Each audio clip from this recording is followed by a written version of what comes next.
Support this podcast at patreon.com/Kris Karl Photography Podcast.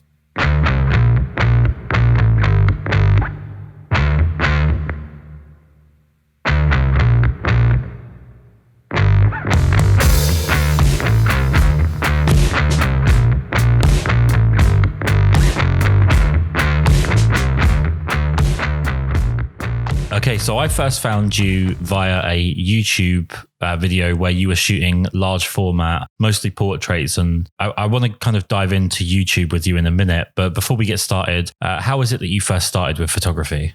So film photography I found because I think I was on Reddit one day and I think I was just browsing like the popular post or something.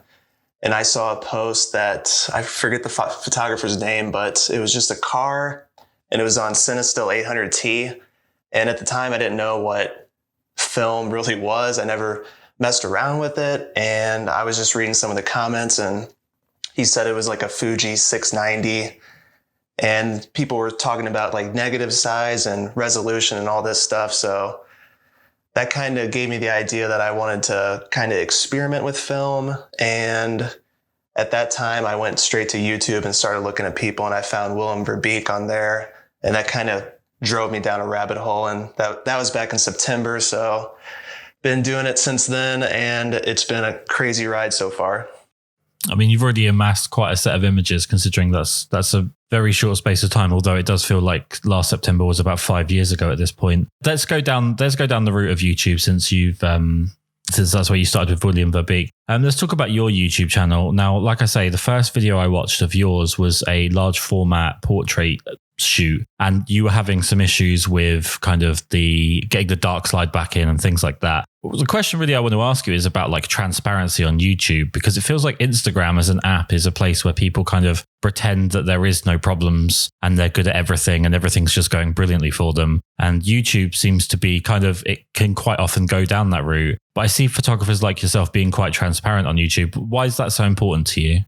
Yeah, well, when I first started, I just really liked the videos that people did show their mistakes and stuff, because it makes you connect with them a little bit more and know that even like really good photographers mess up sometimes. And I think there's kind of like a switch going on right now where more people want to be like that. And I think that's a good thing. But yeah, when I was making that video, I wanted to show like, I didn't want to like lie about anything and like cut anything out. So I definitely wanted to show people that it's okay to make mistakes. And even like, it was my first time using large format. And if I can make mistakes and kind of show how I overcame them and to teach people to not make the same mistakes I do, they will be better off in the long run. And they'll probably save a lot of money, because I spent about $50 on film that I just threw away because the dark slide was not doing me any favors. So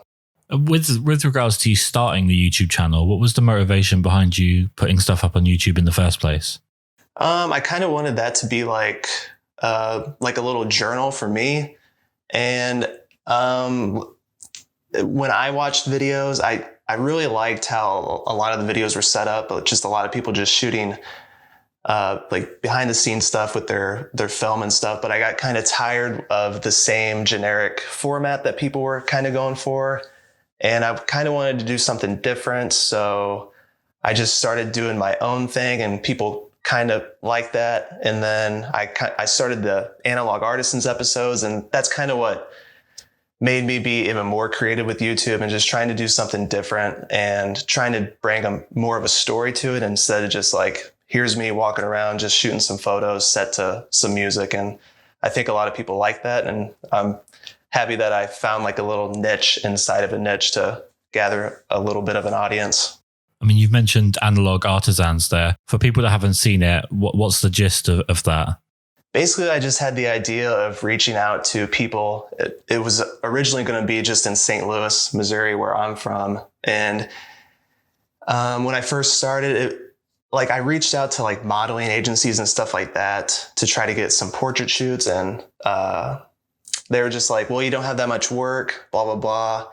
So I just figured I'd reach out personally to people. And I've always been good at video because that's my main job. I'm a wedding videographer. So I figured if I can learn to take portraits and film that, and film their story as well and make a little video out of that, and then get work on top of that, I'm kind of killing two birds with one stone. So, yeah.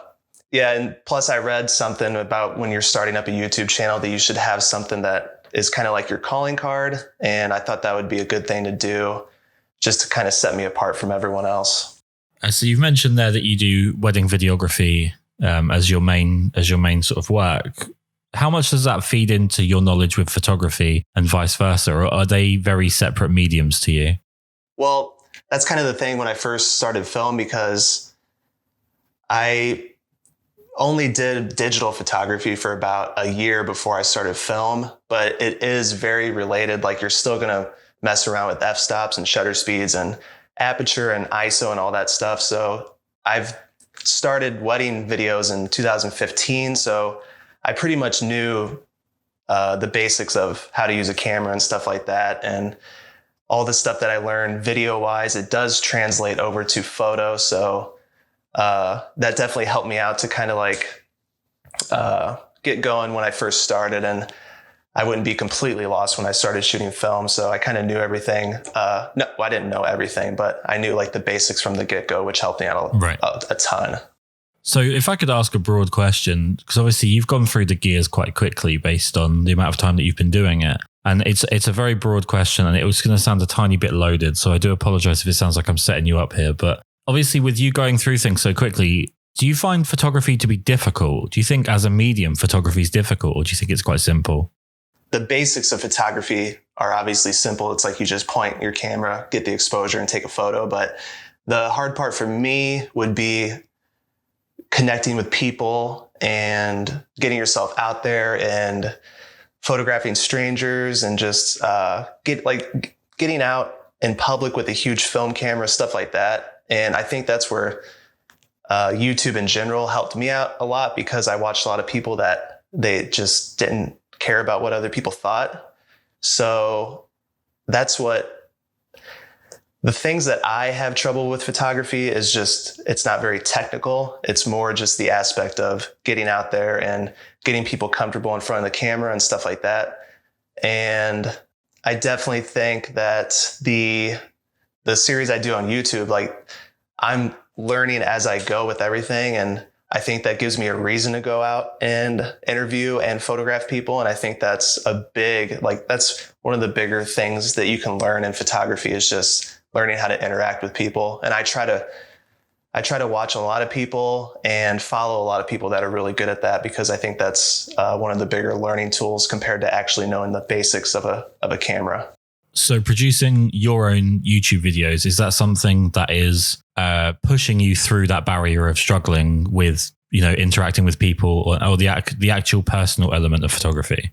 Yeah, for sure. Because I mean, if I were just taking photos for myself, I would just like go around taking photos of like old cars and stuff, because it's like you don't have to interact with anyone. You just pull up on a scene and you like get the perfect angle and take that photo. But with videos and stuff, it kind of pushes me out of my comfort zone and makes me get out there and really talk to people and try to take a portrait that best defines them as a person. And it's definitely gotten so much easier throughout doing these videos and just doing different things, because I want to make a video on it. So yeah, it's YouTube is not only like a great place for community and learning, but it's also for self-improvement as well. I mean, you're mentioning that you're learning to get through certain barriers, but what's been some of the lessons that you've learned about shooting people? How do you get over that anxiety? Because I feel like a lot of people don't photograph people or don't work with people in general because of that anxiety of that person-to-person interaction. So what is it that's helped you through? The main thing is just trying to connect with them, and it helps when I'm photographing them for something that they do creatively, because I want to learn more about what they do, not only for myself, but for the video as well, because obviously I'm going to need to know like how they do things and how they started and stuff like that, just to make the video interesting. So my main tip would just be to find something that they're interested in. And this can be like, this can be for if you're taking portraits for a wedding or anything, just ask them questions, make them feel comfortable, make them laugh. And I'm not the funniest person, but the comedy that I do will just be like real awkward jokes and puns and stuff. So even if it's like a nervous laughter, it's still better than nothing. But people love talking about what they're interested in and what is their passion. So I would just recommend asking them about that and just being curious about what they do and stuff like that. And when it comes to your own work, what's the overall message of what you're trying to do with photography? You know, if you're going and taking pictures, obviously you're trying to communicate some of who that person is to the audience, but do you feel like you have like an overall message with your work or an overall feel that you're trying to get across? I've been trying to figure that out, because at the beginning I was just taking photos of what like it was mostly just practice to me. So I was just going around taking photos, and from what I saw on Instagram, I was just taking a lot of the photos that were popular. And I know that's like a terrible thing to do, and you should take photos of what you enjoy. And I definitely do. But I'm like kind of in a weird funk with trying to figure out exactly what I do want to say with my photography. And I think that's a lot easier to get across when you take portraits, because when you set someone up for a portrait, you're trying to get across them as a person in a photo, and that can be extremely hard. And I just think taking pictures of people, it kind of just tells itself when you put them in a place. Like I took a picture of a guy in his garage, and it was just an old car in the back. And on the left-hand side, there was a photo of him and his dad. And then on the right-hand side, there was a little toy model car of a car that he owned. So it kind of tells the story itself. But with things like landscapes and just like walking around photos, like I just want to take photos of stuff that I think looks good. And I never want to take like a bad photo that doesn't, I just want to take photos that are true to what I see myself. And I don't want to ever like fake something. Like I just want it to be real. And as long as people feel something looking at a photo of mine, like I'm perfectly fine with that. It doesn't have to be any certain emotion or anything. I mean, you just mentioned being sort of in this funk in terms of self-reflection, but do you dip in and out of being inspired, or do you dip in and out of actually wanting to pick up a camera? I think I'm always inspired. It's just trying to figure out what I'm inspired for, I think is the problem right now, because I follow so many people, and it constantly changes what you get inspiration from. Like I just watched, I have one episode left, but I was watching The Last Dance about Michael Jordan, and right, just the way he composed himself and the passion that he had and the drive that he had. It's like that you can get inspiration from anywhere. And I'm never not inspired to take photos, just trying to figure out what I actually want to take photos of. And then you have the little bit of added pressure on like not posting or like disappearing for a couple of days, and you think you're going to like lose everything that you worked for. And it's just, I'm in my head a lot with photography, and I think a lot of people are as well.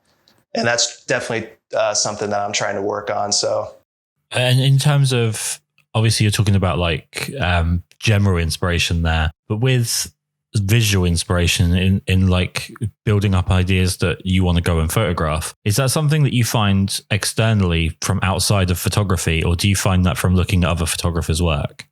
I think it's a little bit of both.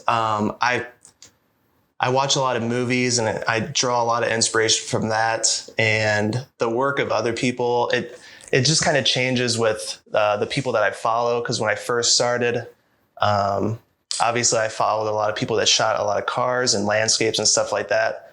But as I grew, and as my the things that I took pictures of changed, I kind of went over to a different area that I drew inspiration from, people like Alex Soth and stuff like that, just like portrait photographers, and like really connecting with the individual. And it changes every day. Just when something pops up on my feed or I pick up a photo book, like the inspiration's always there. It just changes depending on, like, it can change with my mood or just if it's sunny outside or cloudy outside. It just really depends. Let's talk about cameras for a minute, because obviously shooting large format, medium format, you've mentioned shooting digital and shooting video. Do you find yourself being affected in terms of your shooting personality based on the different formats of the cameras that you're using? Or do you find that you have a pretty consistent style regardless of the camera?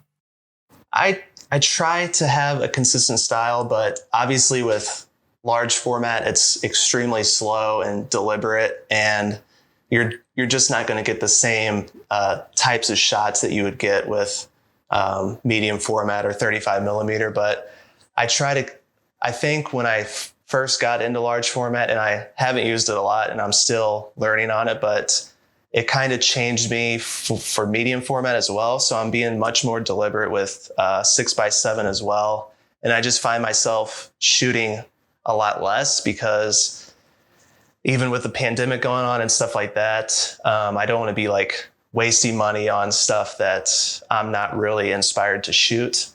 And that was my whole problem with 35 millimeter, because I just could not. It took me so long to finish a roll of 35 millimeter film.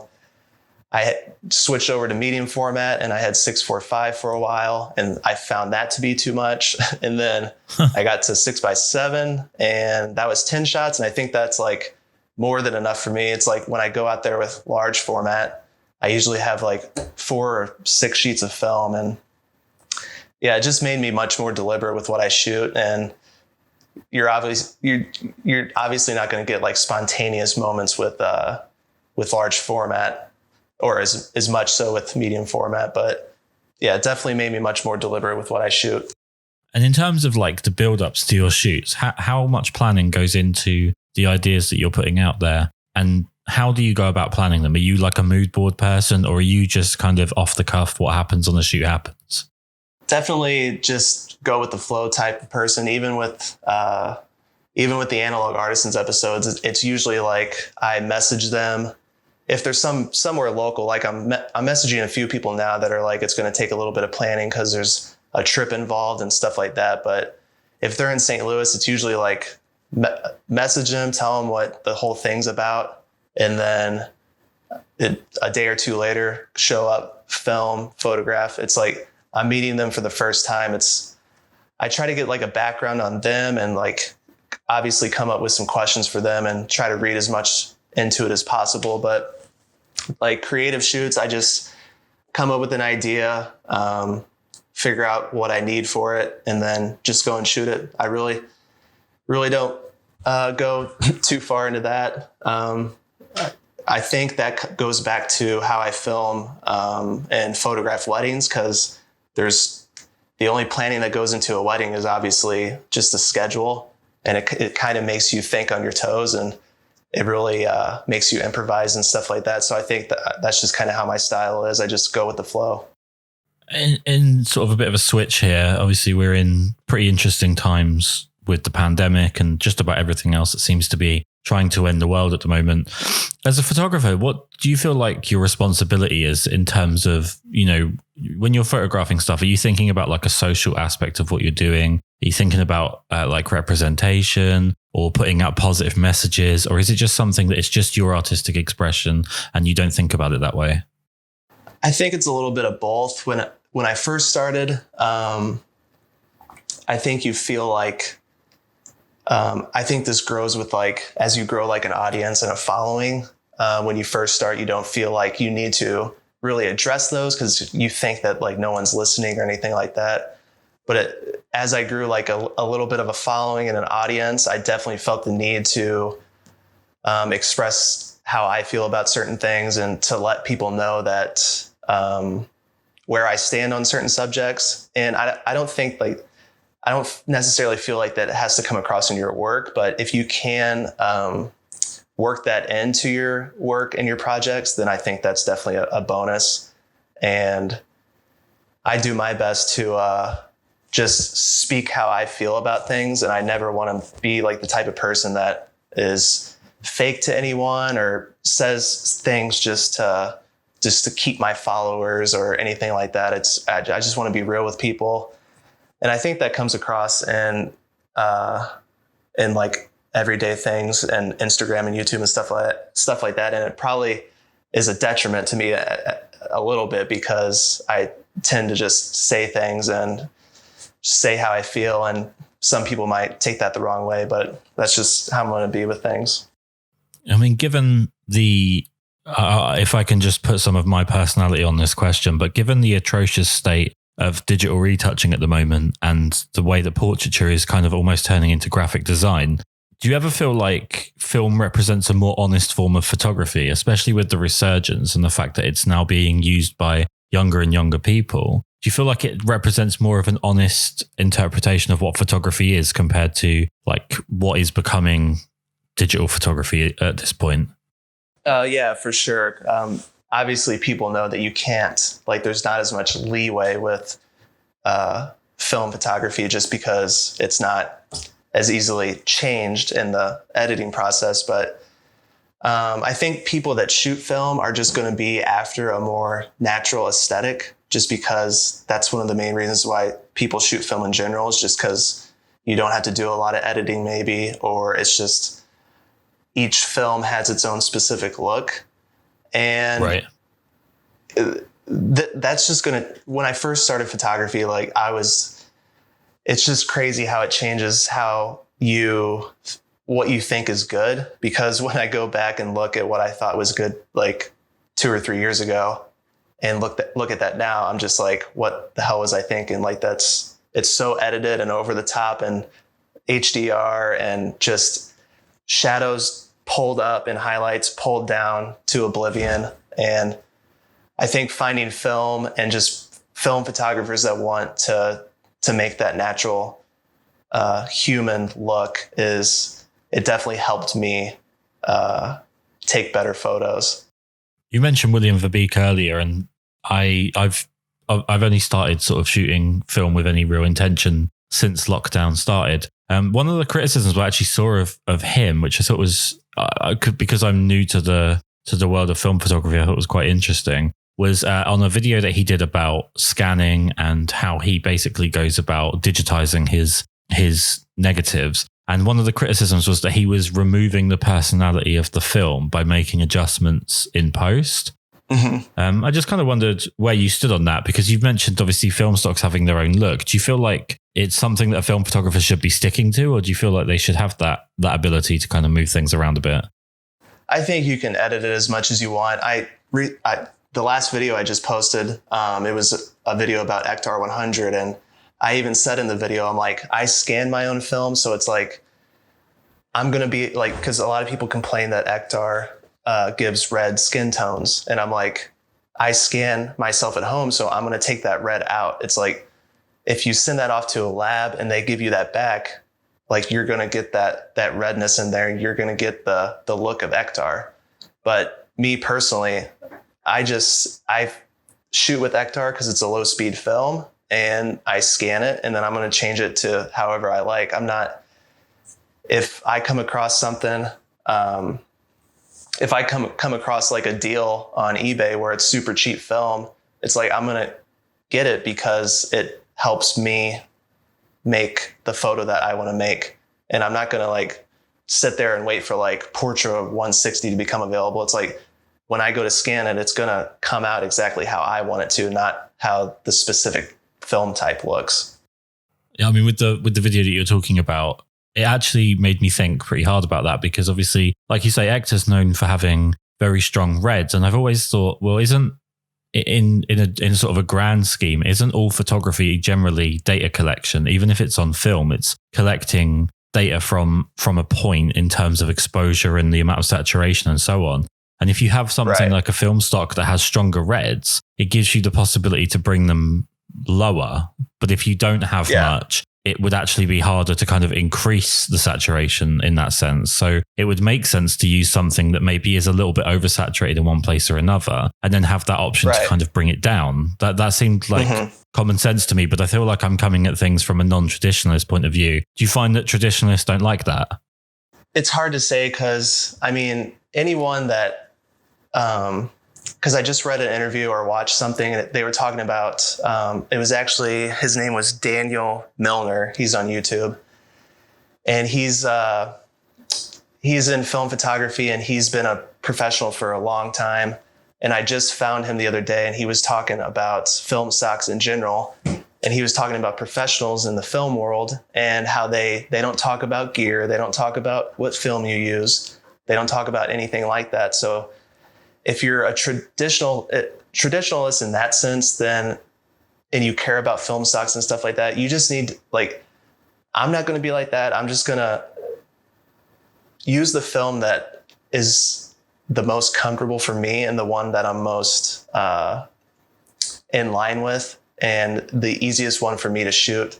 And that goes with my workflow. I'm not going to shoot something just because it gives me a different look, because like I said, I'm editing it anyway. It's going to be how I want it to look. So I think that's where most people get sidetracked a little bit with that, talking about gear and film and stuff like that. You just need to find something and stick with it, because that's going to help you a lot more in the long run, finding something that works with your workflow and then just going from there. And you're going to not have to worry about that in the future, and you're going to be able to make better work because of it.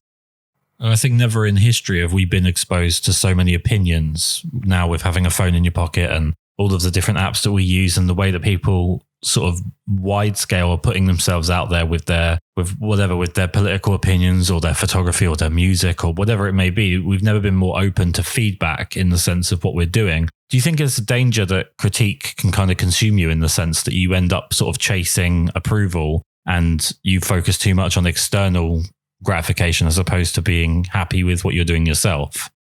Yeah, I think that's definitely a problem that I'm working on. It's probably a problem that a lot of people have. And I've definitely been skewed in a way where a lot of people say that they're not influenced by what other people say. And it's like, I just shoot whatever I want. I'm not really worried about what other people say. But you can say that all you want. But if you're a portrait guy and you shoot nothing but portraits, and you have a nice little following, and then you post a car and you get twice as many likes as the portrait that you posted, and you get 50 more comments and you get 20 more shares, you're going to be inclined to shoot more cars. Like, that's just human nature. And I think that's where I got in trouble, because I was just shooting what I wanted. And then I'm like, oh, these cars look cool, and cars are easy. They're everywhere. They're cool to look at. So it's like, I shot more cars, and it's like, all of a sudden I'm getting thousands of followers. So of course I'm going to be inclined to shoot more cars. But I think that is a good learning experience, because you realize that that's pretty much all social media is just people going along with trends and stuff like that. And I think you have to go through that period of that little growth period, I guess. And some people find it earlier and some people find it later. But I really think that's important to go through that and notice what's going on. And then there's tons of people out there that they just love shooting cars and stuff like that. And that's perfectly fine, but I'm not one of those people anymore. And I know there's probably a lot of people that follow me because I shoot cars and I make cars look cool or whatever, but I'm to the point now where I just don't really care. And I think the quicker people realize that and just start shooting 100% what they want and not worrying about what other people say is going to be the most important thing. Yeah, I just think the more that you hone in on what you find interesting, people will find you, because there are going to be more people that find the same thing interesting, and they're going to love the way that you interpret it. It just might take longer for you to find that group as opposed to the one that you see daily on the explore page or whatever on Instagram. With that sort of said, this, one thing I didn't know about until I started doing interviews more and more with people that sort of are part of the film community is just the the sort of separate cliches that film photography seems to have compared to digital photography. And I just wondered kind of what you thought of what I'm kind of referring to now as nostalgia porn. Mm-hmm. Which seems to be like an American Midwest thing where you shoot medium format and you photograph a lot of old derelict buildings or sort of mid-century cars, as you've already mentioned, cars. Do you feel like that's potentially damaging in a sense because it's taking photography and documenting a time that's already gone, and maybe film's not being used to document the time that we're in now as much? I've thought about that a lot because I was listening to Kyle McDougall's podcast, and he mentioned that he's like, if you look back at old work, like just people back in the 50s and 60s that took photos, it's like they were taking pictures of the time. And it's like, when you look at their work now, it's everything that was modern back then. And it's like, if you look at people's work now, it's everything that was old, but modern back then is what they're taking photos of. Right. And I think that just goes along with when you're first starting out. It's like you get on an Instagram or you get online and see these film communities and everyone's taking photos of this. So you're just like, well, I guess that's like what I need to do. And that's not a bad thing because you're going to be out, you're going to be taking photos and practicing and getting better. But there does need to come a point, and maybe you take photos of that and maybe you love it and maybe you continue to do it. But if you're like kidding yourself and just taking photos of that because it's popular, that's where it probably becomes a problem.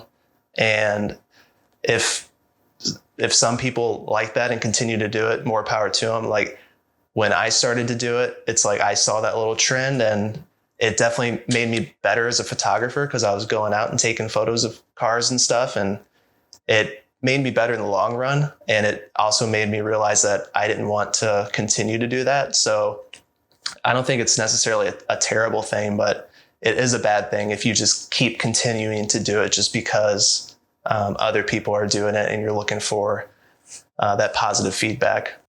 A few years back, I actually got a pretty unusual, I would say unsolicited critique of my work, which I'm not usually a particularly big fan of. But basically what was said to me was that my portfolio was being constantly refined and I was taking out old images. And what that meant was that there was no signs of improvement within my work because I wasn't leaving in work that was older and perhaps not as good. That must mean that the work that I was doing, that doesn't look like I'm improving. It looks like whatever you see in my portfolio is the standard that I'm at now. And that's where I've always been. And I always found that to be a really bizarre critique to say that I should be showing that I used to be bad or something, or at least I used to be worse at something.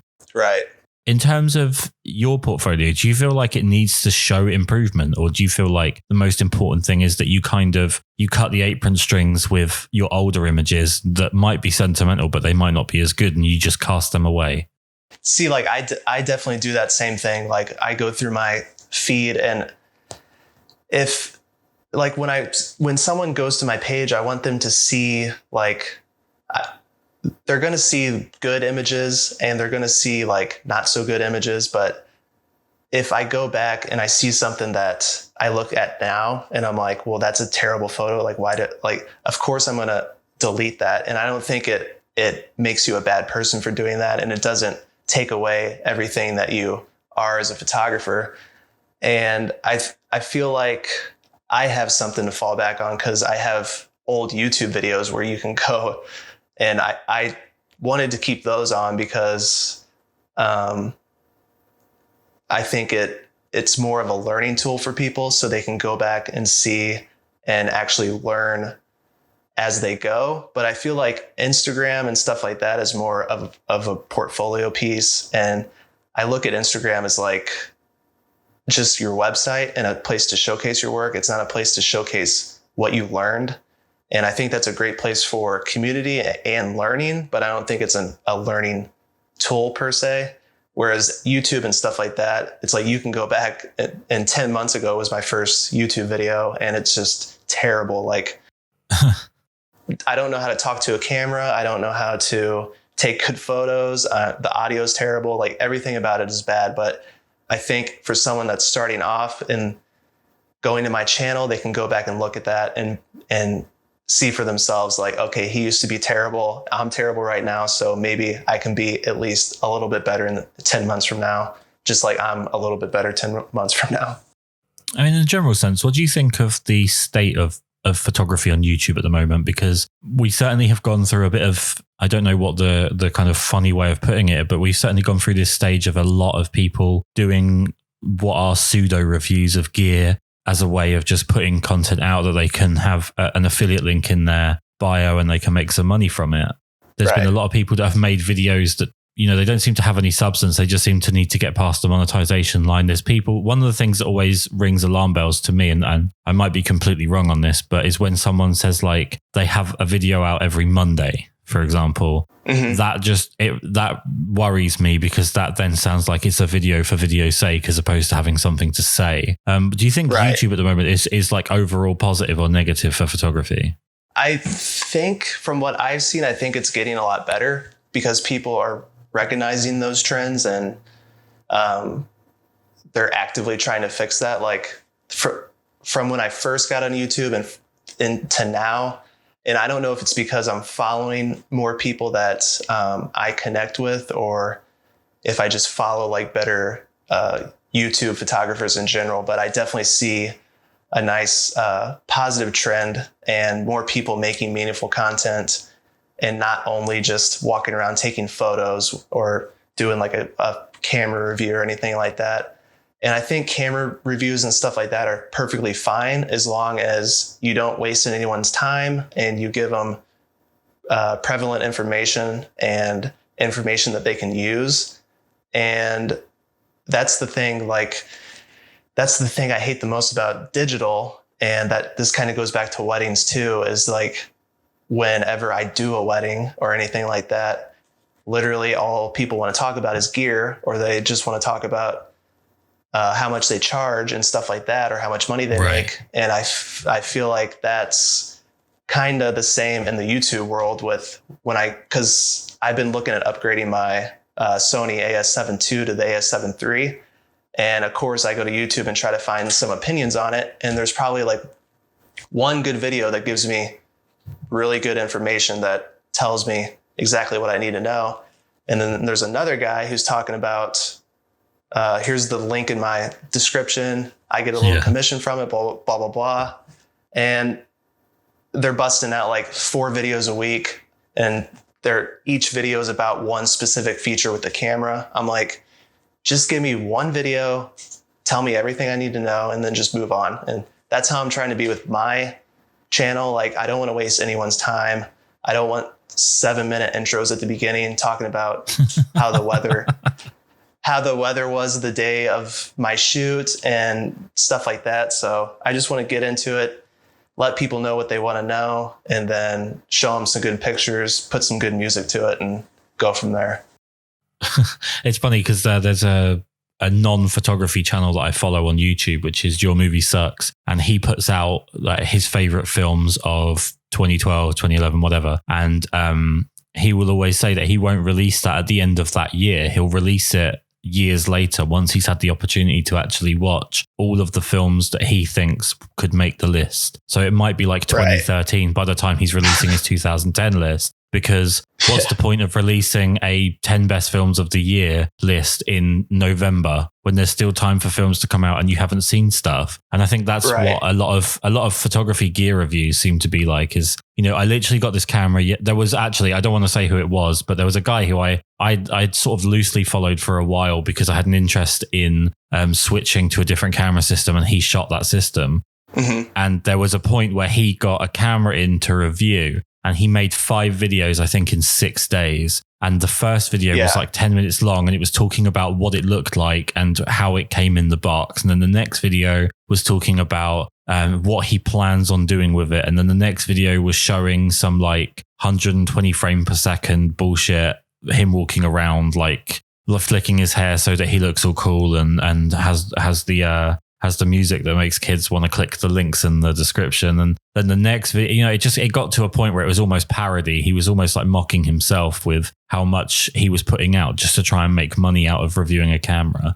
In terms of yourself, do you know, with your YouTube channel, do you want to be seen at some point, at least, as an authority on photography through YouTube?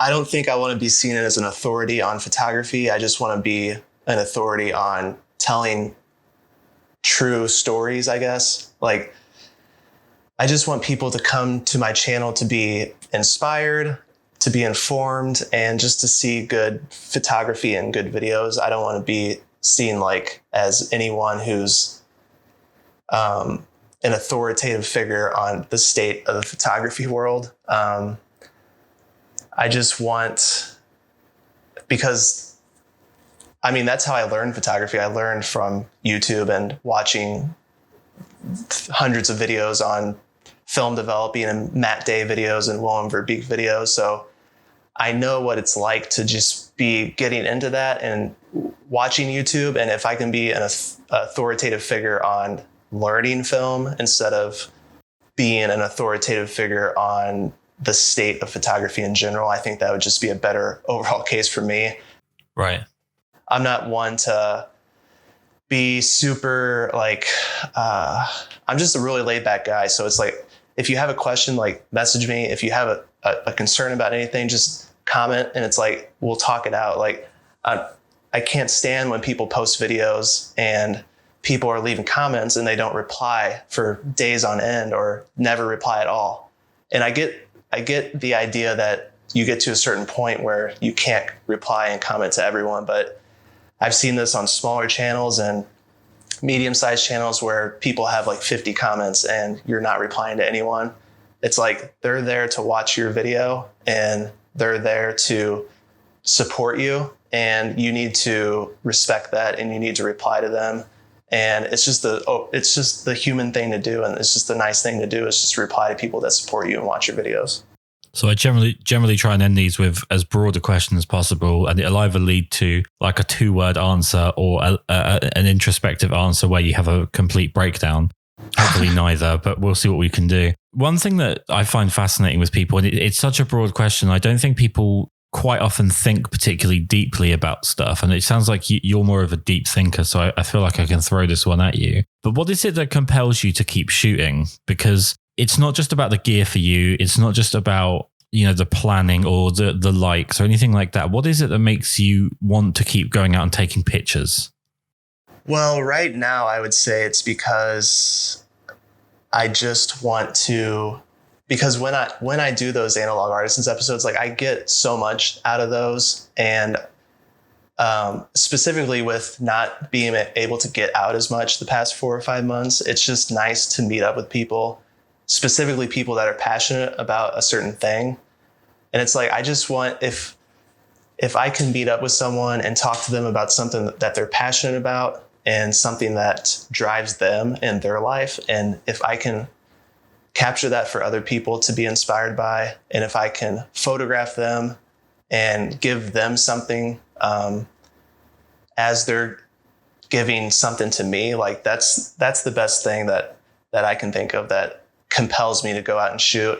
And even if it's going out and shooting just anything like on the street or anything like that, that's going to be more for like the business side of things, where, because it's like I do look at this photography as a potential business endeavor as well. And I'm not saying that it's the most important thing, but it's definitely in the back of my mind. And I don't want to just be doing this for the heck of it, and in the sense that I want people to be inspired and informed by what I do. It'd be nice if I can make some money too as well. And I don't think that's a bad thing to say at all. A lot of people might be afraid to say that, but it's like I'm spending a lot of money on processing this and developing film and buying film. So it's definitely not a cheap endeavor. And if I can make some money, like even if it's $2 on a YouTube video, that's perfectly fine with me. That'll buy a third of a roll of film for me. But definitely what compels me right now is just telling people stories and trying to capture them as authentically as possible, and just to share that with the world. There you go. It wasn't a 2-word answer, and you didn't have a breakdown. That worked perfectly. No, I've been having a breakdown for a while. Yeah, I think you and about 2/3 of the world there. The most important thing with the podcast, the whole reason that I started it, the whole reason that it's still going, is that I just want to make more people aware of work that I find inspiring. So now's the point where we need to start directing people towards where they can find your work. So your YouTube channel, your Instagram, everywhere that you want people to go to see what you do. It's just Bryan Birks, BryanBirks. I try to make it simple. YouTube, if you want to be informed and just see some good videos and just to see some passionate people. And Instagram's more just like a community for me. And if anyone ever has a question about anything, just don't be afraid to reach out, because I know how it is when you're first learning. And I remember reaching out to people that I was inspired by and not getting a reply. So if you're inspired by someone, or if you're inspired by me, just reach out and don't be afraid to message me. Perfect way to end it. Thank you so much for taking the time to do this. No problem. With my